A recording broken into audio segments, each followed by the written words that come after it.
చింతామణి నాటకంపై నిషేధం ఎత్తివేయాలి.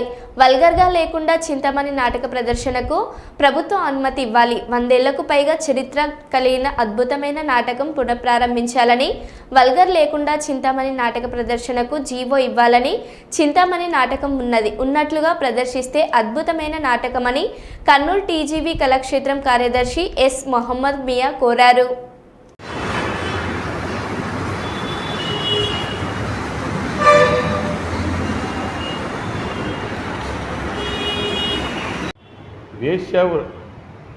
వేశ్యావృత్తిలో పరసి పరోన్ముఖుడైనటువంటి బిల్వమంగళుడు తన భార్యను వదిలి వేశ్యావృత్తికి వస్తాడు. 10 మందికి బుద్ధి చెప్పవలసిన ఒక పంతులు భవానీ శంకరు వేశ్యావృత్తిలో పడి నాశనమవుతాడు.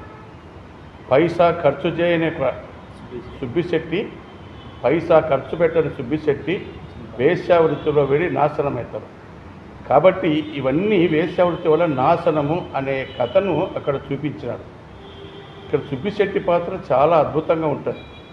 అంటే తన వ్యాపారం ద్వారా వచ్చిన డబ్బుని తన కుటుంబానికి వెచ్చించకుండా ఇలా వేశ్యావృత్తికి వెచ్చిస్తున్నారు అని ఒక హాస్యమైనటువంటి పాత్ర అది. కానీ మన వాళ్ళు కొంతమంది అక్కడక్కడ కొద్దిగా వల్గర్గా చూపించడం అనేది చాలా బాగలేదు.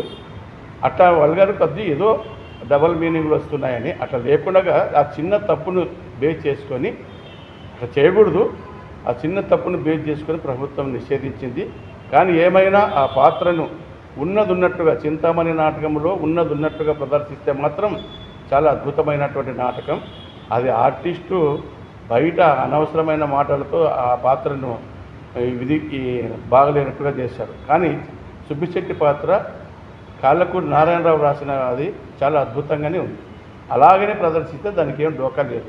కాబట్టి ప్రభుత్వానికి విన్నవించుకునేది ఏమంటే మళ్ళీ చాలామంది కళాకారులు, వృత్తి కళాకారులు దాని మీద బతుకుతూ ఉన్నారు.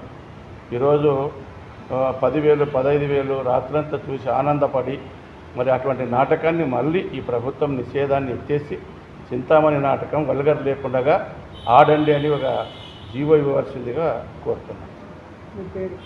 నా పేరు ఎస్ మొహమ్మద్ మియా, టీజీవీ కళాక్షేత్రం కార్యదర్శి, నంది అవార్డు గ్రహీత.